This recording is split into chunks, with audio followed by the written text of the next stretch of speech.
आज हमें न्योता बुलाया गया है कि आप यहाँ ईडी में अपना हाजिरी लगाइए। अगर इतना बड़ा जुर्म किया है तो ऐसा करो, तुम आओ और हमको अरेस्ट करके दिखाओ तो आप। नमस्कार, सोशल संवाद में स्वागत है। मैं शशि भूषण। झारखंड के राजनीति में गजब का तमाशा चल रहा है। तू डाल तो हम पात।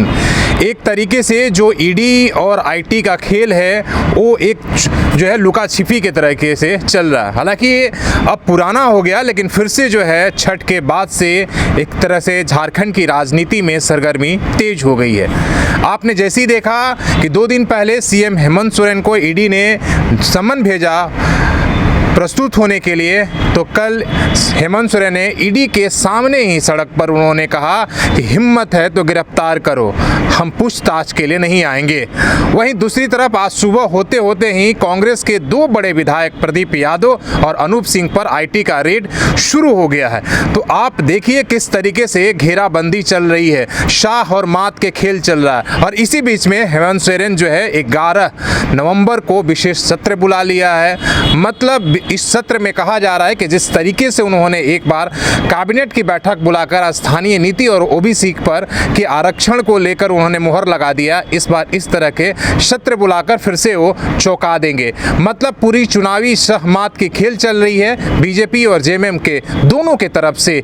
और इस खेल में सबसे ज़्यादा जो केंद्रीय एजेंसियां हैं वो विपक्ष को घेरने में लगी है।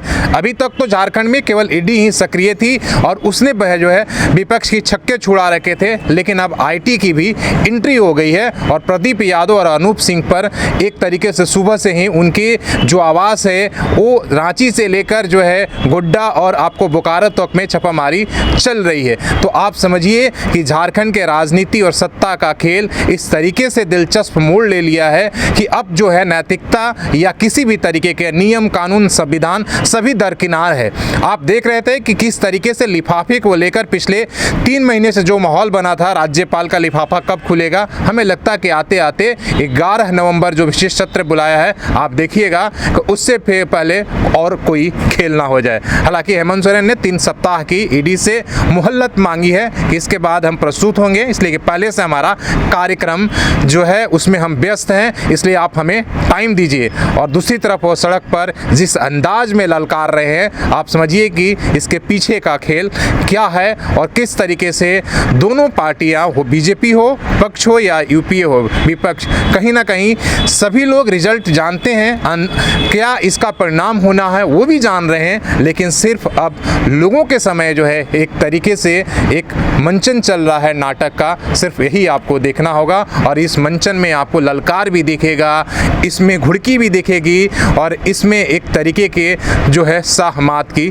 खेल भी चलेगा। तो ये सब आप भी देखते रहिए, हम भी देखते हैं। लेकिन इस सब कुछ में अगर सबसे ज़्यादा कुछ नुकसान हो रहा है जब से सरकार बनी है, वो झारखंड के 3.5 करोड़ जनता का नुकसान हो रहा है, जो इस टकटकी में लगा है कि कब सरकार स्थिर तरीके से चले, कब उनके भाग्य खुलेंगे, कब उन्हें विकास का कुछ हिस्सा कुछ अंश उन तक पहुंचेगा।